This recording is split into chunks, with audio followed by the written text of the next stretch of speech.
Buen día para todos.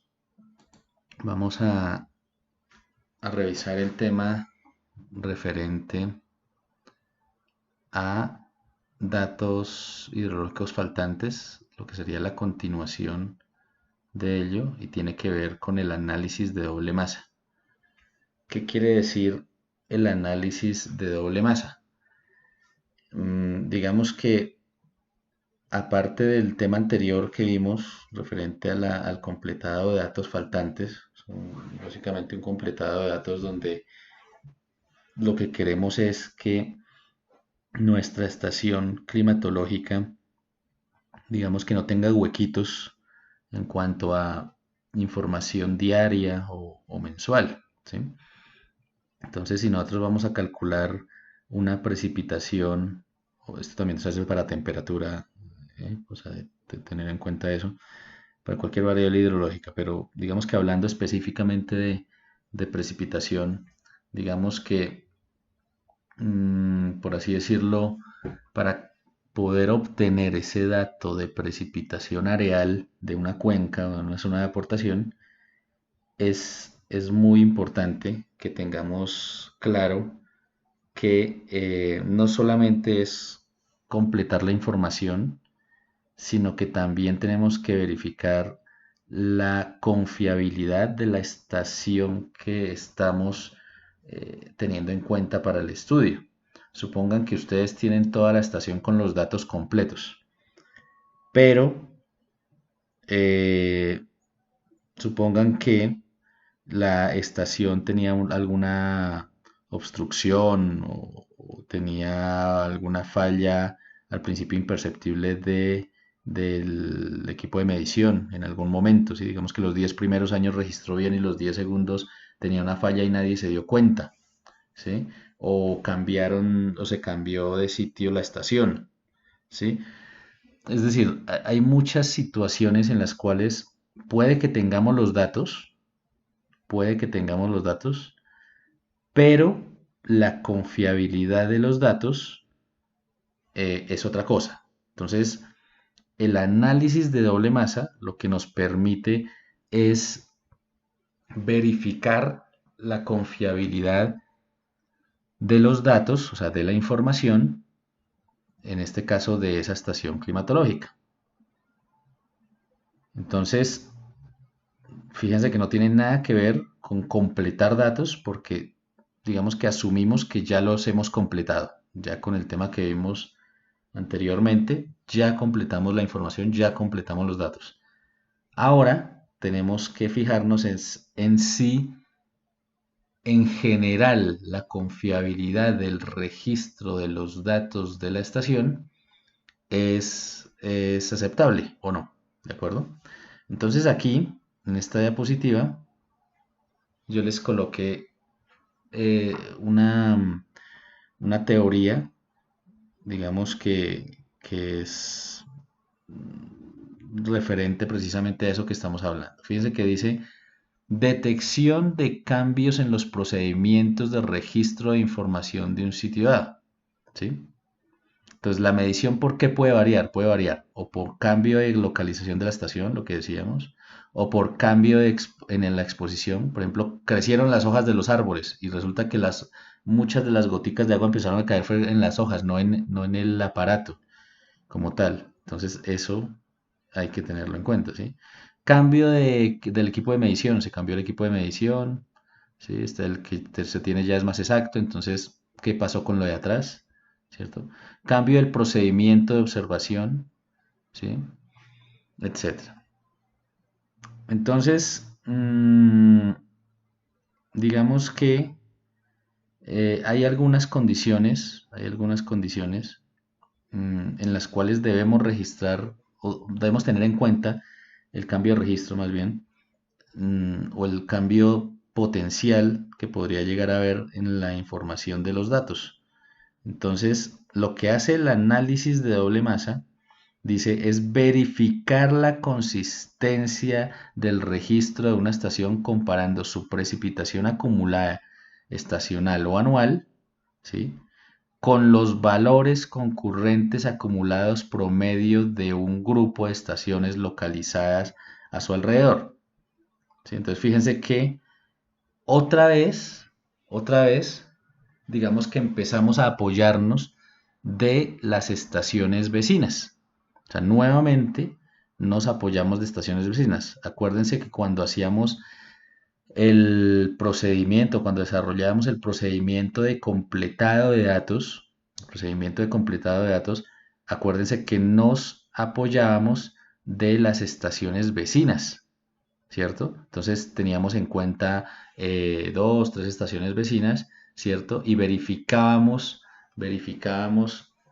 digamos, la información anual de esas estaciones vecinas y la información del mes donde queríamos completar el dato, ¿sí? Aquí simplemente nos vamos a fijar en el dato anual de cada una de esas estaciones vecinas y pero de manera acumulada, ¿sí? Por ejemplo, si el dato anual de la estación vecina A de 1970, donde se registró por primera vez, por decir un año, fue de 100 milímetros en el año, por decir algo, por decir un valor, ¿sí? Entonces el primer dato es 100, pero si el segundo año también llovió 100, pues el registro que se tiene en cuenta es 100 para el primer año y para el segundo año 200, porque es la acumulada.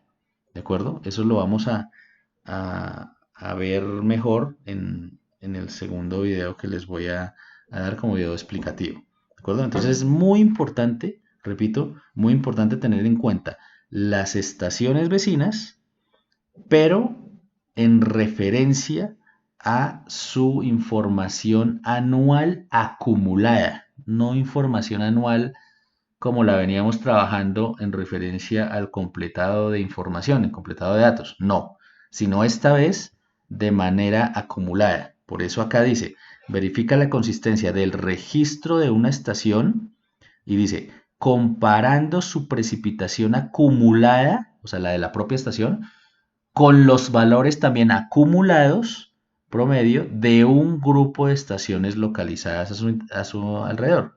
Ahora, ¿cuál es la única diferencia respecto a lo que acabo de decir? Que las estaciones vecinas, entonces se hace eso, el acumulado de las estaciones vecinas, el acumulado anual, pero entonces como son varias estaciones vecinas, si es más de una estación vecina, por ejemplo, si son dos, entonces, ¿qué se va a comparar? Pues el acumulado de los años de la estación donde se está haciendo el estudio respecto al promedio de las acumulaciones de las otras dos estaciones vecinas. ¿Qué quiere decir?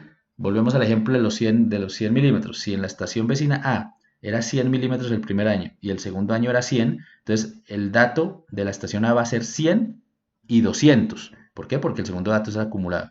Y de la estación B supongan que fuera 300 para el primer año y para el segundo año 300 también. Entonces el primer dato de la estación B va a ser 300 y el segundo el acumulado, o sea, 600. Ahora, como teníamos para la estación A 100 en el primer año y para la estación B 300 en el primer año, el promedio de esos dos va a ser 200, ¿cierto? Porque es el promedio de los dos para el primer año. Entonces el primer dato que van a tener en cuenta es 200 para el primer año. Y para el segundo año va a ser el promedio entre lo que llovió en el segundo año, el promedio acumulado del segundo año de la estación A y de la estación B. ¿De acuerdo? Ahorita lo vamos a ver ya con más detenimiento. Aquí entonces, básicamente eso que decíamos, ¿no? Aquí entonces fíjense que acá dice precipitación anual estacional acumulada, ¿sí? Precipitación anual estacional acumulada, o sea, la estación en estudio. Y aquí precipitación anual estacional media acumulada en las N estaciones. ¿Sí? Entonces, fíjense, aquí viene un registro, ¿sí? Porque entonces el promedio se va contrastando contra el dato acumulado de la estación en estudio. Y resulta que, fíjense que tenía una tendencia y de un momento a otro, ¡pum! Siguió con otra tendencia. Entonces, algo pasó aquí en esta zona. En esta zona algo sucedió ahí. Entonces, ¿qué pudo haber sucedido? ¿Qué pudo haber sucedido en ese sentido? ¿Qué pudo haber sucedido? No se sabe. Pudo haber sido, por ejemplo, lo que dice acá, cambio de localización de la estación. ¿Sí? Pudo haber sido una razón. Entonces, esto es lo que queremos corregir. Pero entonces, lo que no sabemos es si ese cambio fue para bien o para mal. Puede que hasta este año se estuviera registrando mal y aquí se corrigió. O puede que se estuviera registrando bien y aquí hubo un cambio, un daño, algo. ¿Sí? Entonces, eso es lo que toca, digamos, analizar. ¿De acuerdo? Eso es lo que toca analizar. Pero entonces, en función a esto, digamos que vamos a desarrollar lo que sería el procedimiento que vamos a ver a continuación en el siguiente video. Entonces, acuérdense, este cambio dependiente es lo que nos genera que nosotros vayamos a tener que hacer algún tipo de correctivo y en este caso es un correctivo matemático, ¿de acuerdo? En este caso nos estamos refiriendo a un correctivo eminentemente matemático, con el cual vamos a corregir o estos punticos de registro, ¿sí? O estos punticos de registro. Uno de los dos, ¿de acuerdo? Uno de los dos los vamos a corregir. Ahora, si esto mantiene una línea constante, si se mantiene una línea absolutamente constante, quiere decir que, o sea, que no hay cambio dependiente, querría decir que la estación tiene una buena homogeneidad, ¿de acuerdo? Tiene un buen registro y es confiable. ¿De acuerdo? Entonces, eso es lo que nos toca verificar. Si ocurren estos cambios repentinos, para bien o para mal, repito, y, o mejor, o si definitivamente, si no se da ningún cambio pendiente, quiere decir que se está registrando bien. ¿De dónde se obtiene eso? Vuelvo a repetir, de la precipitación anual acumulada de la estación que queremos verificar y del promedio de las precipitaciones anuales acumuladas de las estaciones vecinas. ¿De acuerdo? Básicamente eso y seguimos, por favor sigan con el siguiente video porque digamos que la plataforma solamente me permite hasta 15 minutos en YouTube donde ustedes van viendo los videos.